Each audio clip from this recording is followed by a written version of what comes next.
క్రీస్తునందు ప్రియమైన దేవుని వారలారా, ఈ వీడియో సందేశాన్ని వింటున్న మీ అందరికి కూడా మన ప్రభువును ప్రియరక్షకుడైన యేసుక్రీస్తు వారి నామములో శుభాభివందనములు తెలియజేస్తూ ఉన్నాను. ప్రియులారా, పర్వతముల వెనక, భూమిపైనున్న పర్వతముల వెనుకున్న పరమార్థం. బైబిల్ అనగానే ఒక మత గ్రంథం కాదు ఇది. శ్రీ జయశాలి పీడి సుందరరావు గారు చెప్పినట్లుగా బైబిల్ అనగానే సకల శాస్త్రాలను అధిగమించినది. ఎందుకంటే ఈ శాస్త్రం అన్నది ప్రకృతిని చూసి రాశారు. ప్రకృతి కలిగిన తర్వాత, టెక్నాలజీ డెవలప్ అయిన తర్వాత దానిని పరిశీలించి ఈ శాస్త్రం రాయబడితే ఈ ప్రకృతిని కలిగించింది బైబిల్. అంటే ఈ ప్రకృతికి మూలం బైబిల్. కావున శాస్త్రాలలో చెప్పబడిన విషయాల కంటే కూడా బైబిల్లో చెప్పబడిన ఎన్నో శాస్త్రాతీతమైన విషయాలు, ఎన్నో సైంటిఫిక్ విషయాలు దేవుడు తన గ్రంథమందు పొందుపరిచాడు. ఎందుకంటే ఆయనే మరి సృష్టికర్త గనుక, ఈ సర్వ సృష్టిని సృష్టించిన వాడు గనుక దీనికి సంబంధించిన ఎన్నో రహస్యాలను దేవుడు తన గ్రంథమందు రాయించాడు. ప్రియమైన దేవుని వారి వయస్సు ఎంతండి? శాస్త్రాల వయస్సు మహా అయితే ఒక 400-500 సంవత్సరాలకు మించి ఉండదు. కానీ నా దేవుడు రాయించిన ఈ బైబిల్ ఎప్పుడో తెలుసా? ఈ టెక్నాలజీ ఇవేవి కూడా లేనప్పుడే దేవుడు తన భక్తుల ద్వారా ఎన్నో మరి అద్భుతమైన విషయాలు ప్రకృతికి సంబంధించి మరి దేవుడు తన భక్తుల ద్వారా రాయించాడు. ప్రియులారా, అందులో భాగంగా మనం గనక ఆలోచిస్తే ఈరోజు ఈ ప్రకృతిని చూసినప్పుడు ఎన్నో పర్వతాలు, ఉదాహరణకి ఎవరెస్ట్ లాంటి పర్వతాలు, హిమాలయాలు లాంటి పర్వతాలు, ఇలాంటి ఎన్నో పర్వతాలు మనకు కనిపిస్తూ ఉంటాయి. చిన్న చితక కొండలు, గుట్టలు ఇవన్నీ కూడా మన చుట్టూ కనిపిస్తూ ఉంటాయి. ఎప్పుడైనా మీరు ఆ కొండల్ని చూసినప్పుడు, పెద్ద పెద్ద బండరాలు, ఆ పెద్ద పెద్ద పర్వతాలు, వాటన్నిటిని చూసినప్పుడు ఆలోచించారా అసలు భూమి మీద ఈ పర్వతాలు ఎందుకున్నాయి అని, వీటి వల్ల ఉపయోగం ఏంటి అని తప్పకుండా ఏదో ఒక సందర్భంలో మనకు ఆలోచన వచ్చే ఉంటుంది. ప్రియమైన దేవుని వారలారా, దేవుడు ఏది చేసినా కూడా వేస్టేజ్, అంటే ఏది చేసినా కూడా దాని వలన ఉపయోగం ఉంటేనే చేస్తాడు. అందుకే భక్తుడి ద్వారా మరి కీర్తన గ్రంథంలో రాయబడిన మాట మీకు తెలుసు.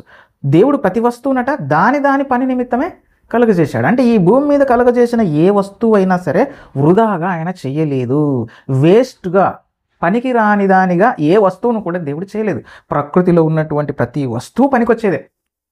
అలాగే పురుగు నుంచి మొదలు పెడితే పెద్ద పెద్ద పర్వతాల వరకు అన్నీ కూడా వాటికి పని ఉంది కాబట్టి, వాటితో అవసరం ఉంది కాబట్టి చేశాడు. మరి ఈ పర్వతాలు దేవుడు ఎందుకు చేశాడు అని అన్నప్పుడు చూడండి ప్రియులారా, మీకా గ్రంథము 6వ అధ్యాయం 2వ వచనం, నిశ్చలములై భూమికి పునాదులుగా ఉన్న పర్వతములారా అంటాడు. అసలు ఈ పర్వతాలు ఎందుకున్నాయి ఈ భూమి మీద అంటే, నిశ్చలములై, ఏమంటే పర్వతాలు ఎక్కడ కదలవండి, అలా స్థిరంగా ఉంటాయి. కదలని కొండ అంటారు దానికి. అలా నిశ్చలంగా కనిపిస్తున్నటువంటి ఆ పెద్ద పెద్ద పర్వతాలు ఎందుకున్నాయో తెలుసా? మనం ట్రెక్కింగ్ చేయాలనో, లేదంటే Guinness book of world records, అంటే ఆ పర్వతాలను అధిరోహించి పెద్ద పెద్ద పేరు తెచ్చుకోవడానికో, వాటిని మరి ఆట వస్తువులుగా దేవుడు చేయలేదట. ఆ పర్వతాలను దేవుడు ఎందుకు చేశాడు అనంటే, అవి భూమికి పునాదులు అంటున్నాడు. అంటే భూమికి పునాదులు. ఇంతకు భూమి గురించి మీకు అందరికీ తెలిసింది. భూమి అనగానే ఈ శూన్యములో ఎలాంటి ఆధారం లేకుండా అలా వ్రేలాడబడి ఉన్నది. శూన్యంలో భూమిని వ్రేలాడదీశాడు దేవుడు. అలా వ్రేలాడదీసినటువంటి ఈ భూమి ఏమండి, తన చుట్టూ తాను తిరుగుతూ సూర్యుని చుట్టూ కూడా గంటకు మరి 1,11,600 కిలోమీటర్ల వేగంతో తిరుగుతూ ఉంది. అది కూడా 23.5 డిగ్రీలు వంగి తన కక్షలో తాను అలా తిరుగుతుంది. అలా తిరిగేటప్పుడు మరి భూమి అలా బ్యాలెన్స్డ్గా, మరి కొంచెం కూడా కదలకుండా అంత చక్కగా ఎందుకు తిరుగుతుంది అంటే దానికి కారణం పునాదులు. ఏమండి, ఒక ఇంటికి పునాది ఎందుకు వేస్తాం? భూమి కదలకుండా స్థిరంగా గట్టిగా ఉండాలని, అంతే కదా. ఒకవేళ పునాది కనుక లేకుండా నేల మీద, ఇసుక మీద, అంటే డైరెక్ట్గా పునాది లేకుండా కట్టామనుకోండి, అది స్థిరంగా ఉంటుందా? ఉండదు, కూలిపోద్ది. మరి భూమి కూడా అలా స్థిరంగా ఉందంటే, అది అలా కదలకుండా అంత నిశ్చలంగా ఉంది అని అంటే, అంత బ్యాలెన్స్డ్గా అది తిరుగుతుంది అని అంటే, ఖచ్చితంగా దానికి కూడా దేవుడు చేసాడు, కదలకుండా పునాదులు వేశాడు. ఆ పునాదులు ఏవో కాదు, ఈ పర్వతాలే. ఈ పర్వతాలు ఉన్నాయి కనుక భూమి ఏం చేస్తుంది, అలా కదలకుండా ఒక రకమైన నిర్దిష్టమైనటువంటి బ్యాలెన్స్తో అలా తిరుగుతూ ఉంది. అందున 23.5 డిగ్రీలు, అంటే కొంచెం ఇలా వంగి తిరుగుతుంది. ఎందుకు అలా వంగి తిరుగుతుంది అని అంటే, అలా వంగి తిరగడం ద్వారానే మనకు ఋతువులు ఇవన్నీ వస్తాయి. మరి అలా వంగాలంటే ఇప్పుడు ఏం చేయాలి? ఒకవైపు వంచి ఒకవైపు ఇలా లేపాలంటే వెయిట్ ఒకవైపు ఎక్కువ వేయాలి, మరోవైపు తక్కువ వేయాలి. లేకపోతే భూమి అలా వంగి ఏదైనా సరే, ఏ వస్తువు అయినా సరే అలా వంగదు. మీకు అర్థం కావడానికి చెప్తాను పిల్లరా. మనం చిన్నప్పుడు మనం చదువుకునే పాఠశాలలో మరి సైన్స్ ఉపాధ్యాయులు గాలికి బరువు ఉందని చెప్పి నిరూపించడానికి ఒక ప్రయోగం చేసేవారు. ఏంటి, ఒక బెండు తీసుకొని దానికి మధ్యలో దారం కట్టేసి, ఆ తర్వాత యువతల వైపు దారాలు కట్టేసి బెలూన్ తీసుకొని గాలి నింపి, ఒకవైపు గాలి నింపిన బుడగ, మరోవైపు గాలి లేని బుడగను కట్టి అలా పట్టుకునేవారు. గాలి ఉన్న వైపు అది ఇలా వంగింది అనుకోండి, దాని అర్థం ఏంటి? గాలికి కూడా బరువు ఉంది. ఇంకా ఒకే లెవెల్లో ఉండాలంటే యువతలు ఎంత బరువు గాలి ఊదేమో యువతలు కూడా అంతే గాలి ఊదినప్పుడు స్థిరంగా, అంటే అలా బ్యాలెన్సింగ్గా ఉంటుంది. అంటే ఇప్పుడు బ్యాలెన్స్ ఉండాలనంటే బరువు ఉండాలి. ఎటువైపు అయినా బరువు ఎక్కువైతే అటువైపు బ్యాలెన్స్ అవుతుంది, అంటే అటువైపు కొంచెం ఎక్కువ వాలుతుంది. మరి భూమి కూడా ఇలా వాలి తిరుగుతుంది అని అంటే, వంగి తిరుగుతుంది అని అంటే, దేవుడు కూడా ఏం చేసి ఉండాలి? ఒకవైపు ఎక్కువ ఒకవైపు తక్కువ అలా పెట్టి ఉండాలి. అలా పెట్టి ఉంటేనే అది అలా వంగి తిరగగలుగుతుంది. అందుకే యెషయా గ్రంథంలో ఒక మంచి మాట రాయించాడు చూడండి ప్రియులారా, 40వ అధ్యాయం 12వ వచనం.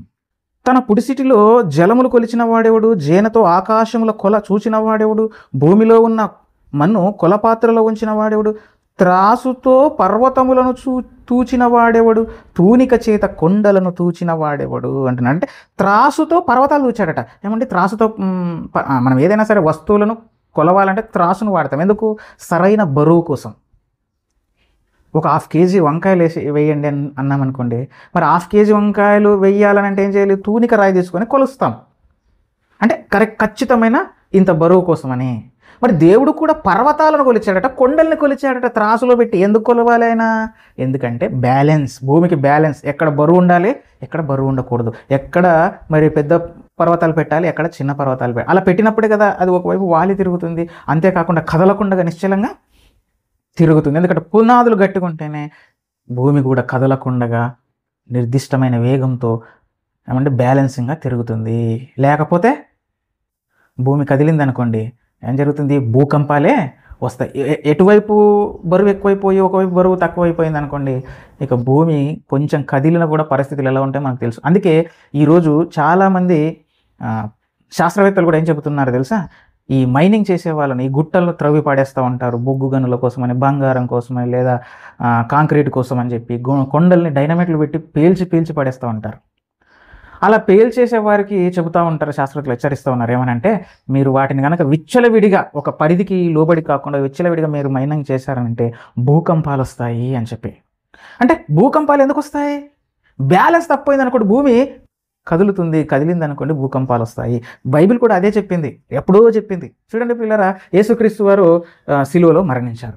మరణించిన తర్వాత అప్పుడు ఏం జరిగిందో మీరు ఒకసారి అక్కడికి వెళ్ళి చూద్దాం. మత్తయి సువార్త 27వ అధ్యాయం 51వ వచనం. యేసు బిగ్గరగా కేక వేసి ప్రాణం విడిచెను. అప్పుడు దేవాలయపు తెర పైనుండి క్రింది వరకు 2గా చినిగెను, భూమి వణికెను, బండలు బద్దలాయన. ఈ 2 లైన్లు మీరు, ఈ 2 పదాలు మీరు జాగ్రత్తగా. భూమి వణికింది, బండలు బద్దలైపోయాయి. అంటే భూమి ఎప్పుడు వణుకుతుంది? బండలు బద్దలైతాయి. బండలు ఎక్కడ ఉంటాయి? కొండల మీద, పర్వతాల మీద. అంటే అవి బద్దలైపోవడం వల్ల, అవి పేలిపోవడం వల్ల పర్వతాలు ఏం జరిగిందట? భూమి వణికింది. అదే భూకంపం. అంటే భూకంపాలు వస్తాయినైనా ఈ పర్వతాలను మీరు విచ్చలవిడిగా తొలుచుకుంటూ వెళ్ళిపోతే, పర్వతాలను నాశనం చేస్తే ప్రకృతి విపత్తులు వస్తాయి, సునామీలు లాంటివి వస్తాయి, భూమి కోతకు గురవుతుంది, వాతావరణం దెబ్బతింటుందని చెప్పి ఎన్నో మరి నెత్తి నోరు మొత్తుకొని ఈరోజు శాస్త్రవేత్తలు అన్న వారు చెబుతా ఉన్నారు. బైబిల్ ఎప్పుడో చెప్తుంది ఈ మాట. చూడండి, మరో చోట కూడా మీరు ఈ మాటను మీరు చూడగలిగితే ప్రియులారా, నహూము గ్రంథం 1వ అధ్యాయం 5వ వచనం కూడా ఒకసారి చూద్దాం. ఆయనకు భయపడి పర్వతములు కంపించును, కొండలు కరిగిపోవును, ఆయన ఎదుట భూమి కంపించును అంటుంది. ఇక్కడ కూడా చూడండి, ఒకదానికొకటి లింకు పెట్టి వెనువెంటనే జరుగుతూ ఉన్నాయట. ఆయన నడిస్తేనట పర్వతాలు కంపిస్తాయట, కొండలు కరిగిపోతాయట. అప్పుడు ఏం చేస్తుంది? భూమి కంపిస్తుంది. అంటే పర్వతాలు గనక వణికితే, అంటే పర్వతాలను గనక మనం కదిపితే, కొండలను గనక మనము కరిగిస్తే, వాటిని మైనింగ్ చేసి పాడు చేస్తే భూమి కంపిస్తుంది, అంటే భూకంపాలు వస్తాయి. అంటే ఈ పర్వతాలను దేవుడు ఎందుకు పెట్టాడనంటే భూమి కదలకుండా నిశ్చలముగా తిరగడానికి. అవి పునాదులు నాయనా. అందుకే ప్రియమైన దేవుని వారలారా, ప్రకృతిని కాపాడుకోవాలి. ముఖ్యంగా ఈ పర్వతాలను మనం కాపాడుకోవాలి. పర్వతాలు గనక కృంగిపోయాయా, వాటిని గనక మనము పాడు చేశామా, భూమి కదులుతుంది, భూమి పాడైపోతుంది. భూమి పాడైపోతే ప్రకృతి చక్రమే లయమైపోతుంది. ఎందుకు? ఆమోసు గ్రంథం 9వ అధ్యాయం 6వ వచనంలో, ఆకాశమందు తన కొరకై మేడగదులు కట్టుకొని వాడును, ఆకాశ మండలమునకు భూమి యందు పునాదులు వేయువాడును ఆయనే. ఆకాశ మండలమునకు భూమి యందు పునాదులున్నాయి. అంటే ఆకాశ మండలము అనగానే యూనివర్స్, ఈ సర్వ సృష్టికి పునాది ఎక్కడ ఉందనంటే భూమి. ఈ భూమి కనుక పాడైపోయిందా, పంచభూతములు మిక్కటమైన వేండ్రముతో లయమైపోతాయి. ఈ పంచభూతాలు సర్వనాశనం అయిపోతాయి. అంటే ఈ యూనివర్సే డిస్ట్రాక్ట్ అయిపోతుంది, ఈ యూనివర్సే పేలిపోతుంది, ఈ యూనివర్సే నాశనం అయిపోతుంది. అంటే ఈ ఈ యొక్క విశ్వాన్ని మనం కాపాడుకోవాలంటే భూమిని మనము కాపాడుకోవాలి. ఎందుకంటే భూమి మీద ఉన్నటువంటి పునాదులైనటువంటి పర్వతాలను కూడా మనం కాపాడుకోవాలి. అవునా, కొంతమంది అనుకుంటున్నారు ఈ భూమి పాడైపోతే వెళ్ళి అంగారహ గ్రహం మీదో ఇంకే గ్రహం మీదో మరి మనం చంద్రుని మీదకి వెళ్ళిపోయి అక్కడ మేడ గదులు కట్టేసుకుందాం, అక్కడ స్థలాలు కొని అక్కడ ఉందాం అనుకుంటున్నారు. కానీ ఈ ప్రకృతికి అంతటికి పునాదులు భూమి మీద ఉన్నాయి. ఈ భూమి కదిలించబడితే, ఈ భూమి సర్వనాశనం అయితే ప్రకృతి చక్రమే నాశనం అవుతుంది. కనుక నాయన ఈ భూమి మీద మనము ఈ ప్రకృతి మనం కాపాడుకోవాలంటే దేవుని మాటకు లోబడి బ్రతకాలి. ఈ ప్రకృతిని నాశనం చేయకూడదు. ప్రసంగి గ్రంథంలో అందుకే దేవుడు ఒక మాట, మంచి మాట రాయించాడు ఈ పర్వతాల గురించి. రాళ్ళు దొర్లించువాడు వాటి చేత గాయమునందును, చెట్లు నరుకువాడు దాని వలన అపాయము తెచ్చుకొనును. రాళ్ళు దొర్లిస్తే వాటి వల్ల నీకే గాయం. రాళ్ళు దొర్లించడం అంటే ఈ పర్వతాలను నీ స్వార్థం కోసం విచ్చలవిడిగా వాటిని మీరు మైనింగ్ చేశారా?